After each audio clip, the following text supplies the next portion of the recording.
Good morning বন্ধুরা, তোমরা সবাই কেমন আছো? আশা করি ভালোই আছো, আর আমরাও ভালো আছি। শিখা হাউস ওয়াইফে তোমাদের অনেক অনেক ওয়েলকাম আর ভালোবাসা। তো দেখো, আজকে সকালটা শুরু করলাম একটু মেঘলা ওয়েদার দিয়ে। মেঘলা ওয়েদার ওয়েদারটা দারুণ সুন্দর, দারুণ। তোমাদেরকে দেখাচ্ছি একটু পরে। মেঘলা মেঘলা ওয়েদার, ঝিরিঝিরি বৃষ্টি পড়ছে। সত্যি সেই মনে হচ্ছে কি, সত্যি কথা বলতে জানো, আজকে সকালে উঠে এই ওয়েদারটা দেখে আমি একদম আমার ছোটোবেলাটায় মনে হয় ফিরে চলে গেছি। ছোটোবেলার দিনগুলো এত মনে পড়ছিল আজকে, কি বলবো তোমাদেরকে। সেই ছোটোবেলার সেই মেঘলা ওয়েদারে সেই খেলতে যাওয়া, সেই মেঘলা ওয়েদারে একটা খেলার নেশা, কখন যাবো, কখন বেরোবো বাড়ি থেকে। দেখো এই যে মেঘলা ওয়েদার, কী সুন্দর যে ওয়েদারটা আজকে। এতদিন এত রোদ এত গরম ছিল না, আজকের ওয়েদারটা দেখে মনটা একটু শান্তি হয়ে গেল। গুড়ি গুড়ি বৃষ্টি পড়ছে, কিন্তু উঠানটা এখনও ভেজেনি, সেরকম বৃষ্টি এখনও নামেনি। একটু পরে বৃষ্টিটা নেমেছিল, কিন্তু এখন উঠানটা দেখো শুকনোই আছে। গুড়ি গুড়ি বৃষ্টি পড়ছে, তো তোমরা হয়তো ক্যামেরাতে হয়তো অতটা আমি দেখাতে পারছি না তোমাদেরকে, কিন্তু হালকা হালকা বৃষ্টি হচ্ছে কিন্তু। তো এই ওয়েদারটা দেখে কার কার ছোটোবেলার কথা মনে পড়ছে বলো? আমার তো খুব মনে পড়ছে। সেই বৃষ্টি ওয়েদারে সব বন্ধু বান্ধবীরা মিলে খেলতে যাওয়ার একটা আলাদা নেশা। কখন বাড়ি থেকে বেরোবো, কখন একটু খেলতে যাব, তারপরে যেখানে জায়গায় জায়গায় জল জমে আছে সেই জায়গাগুলোতে গিয়ে কখন একটু নৌকা বানিয়ে, কাগজের নৌকা বানিয়ে ভাসাবো। কারা কারা আমার মতো এরকম কাগজের নৌকা বানিয়ে ছোটোবেলায় ভাসাতে জানিও কিন্তু কমেন্ট করে। আমি তো ছোটোবেলায় খুব নৌকা বানাতাম। আমি নৌকা বানিয়ে বানিয়ে, কাগজের নৌকা বানিয়ে বানিয়ে জলে ভাসাতাম। সব বন্ধু বান্ধবীরা মিলে একসাথে বসে বসে নৌকা বানাতাম আর এরকম জলে ভাসিয়ে দিতাম। সেই মজা হতো, সেই আনন্দ হতো। সেই ছোটোবেলার দিনগুলো কোথায় চলে গেছে না গো। সেই ছোটোবেলার দিনগুলো যদি আবার একটু ফিরে পেতাম। আজকে না খুব মনে পড়ছিল, জানো তো। আসলে কি বলো তো, ছোটোবেলায় কী ভাবতাম বলো তো, কবে বড় হব, কবে বড় হব। দূর বড় হই না কেন। এখন কি মনে হয় যে এই ছোটোবেলার দিনগুলোই ভালো ছিল। আসলে কি তখন একটা বড় হওয়ার নেশা ছিল কেন বলো তো। ঠাকুমা দিদিমারা মারা যখনই গল্প করতে বসতো, আমরা হয়তো সামনে গেলে পরে বলতো, যাও, এটা বড়দের কথা শুনতে হয় না, চলে যাও। এটা এক নম্বর কারণ ছিল। তারপরে হয়তো কোনো একটা ভালো সিনেমা হচ্ছে, যাও, বড়দের সিনেমা দেখতে হয় না, যাও, চলে যাও।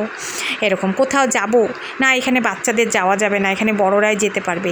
এই রকম যখন হতো না, তখন সবার সাথেই হয়তো আমার মনে হয় সবার সাথে এরকম হতো ছোটোবেলায়। তো তখন মনে হতো কি, দূর, ছোটো যে কেন আছি, একটু বড় হলেই ভালো হতো।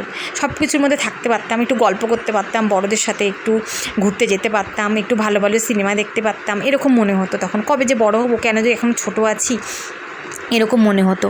আর এখন কি মনে হয় যে ইস, এই ছোটোবেলার দিনগুলো যদি আবার ফিরে পেতাম। সেই সবাই মিলে একসাথে, সব বান্ধবীরা মিলে একসাথে স্কুলে যাওয়া, সেই বসে আড্ডা দেওয়া, একসাথে বসে টিফিন খাওয়া, সেই টিফিন ভাগ করে খাওয়া। আই তুই কী এনেছিস রে, ও বলতো, আই তুই কী এনেছিস রে। সবাই মিলে একসাথে বসে সেই টিফিন ভাগ করে খাওয়া।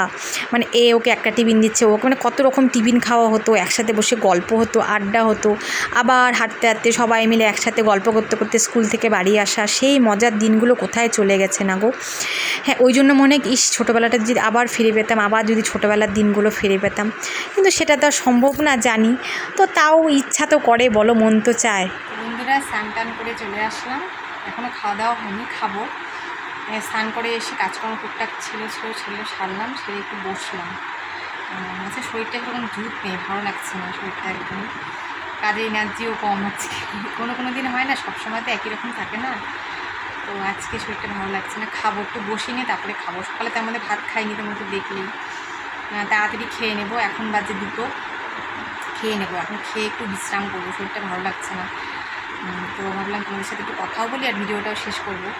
তো আজকের ভিডিওটা তোমাদের কেমন লাগলো অবশ্যই আমাকে কমেন্ট করে জানাবে। কিন্তু তোমরা কিন্তু কেউ কমেন্ট করছো না। কমেন্ট না করলে আমি কী করে বুঝবো তোমাদের ভিডিওগুলো কেমন লাগে?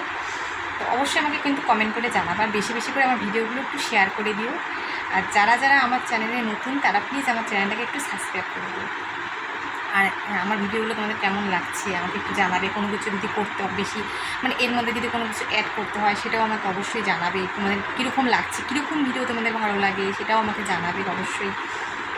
তো যাই হোক, কী করবো, চিন্তা টেনশন সব কিছু নিয়ে সব কিছুই করতে হবে। কাজকর্ম তো বন্ধ করে রাখা যাবে না, কাজকর্ম করতেই হবে।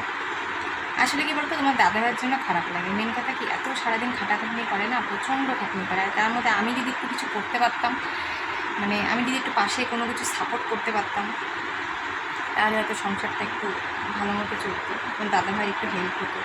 কিন্তু দেখো আমি তো বাইরে গিয়ে কাজ করা তো আমার পক্ষে সম্ভবই না, তোমরা তো সবাই জানো বাড়িতে আমার মেয়ে আছে, একা মেয়েকে রেখে তুমি যেতে পারবো না, তো বাইরে গিয়ে কাজ করা আমার পক্ষে সম্ভব না। তো এই জন্য এই প্ল্যাটফর্মটায় আর কি এসেছি আমি, যে দেখি, চেষ্টা করে যাই, দেখি, ধৈর্য রেখেছি, চেষ্টা করে যাই, ভগবান আছে উপরে, তোমাদের ভালোবাসা, তোমাদের আশীর্বাদ আছে, তোমাদের সাপোর্ট আছে, হয়তো জানি না কী হবে, এখন আমি নিজেও করতে পারছি না, তো চেষ্টা করে যাচ্ছি, দেখা যাক কী হয়।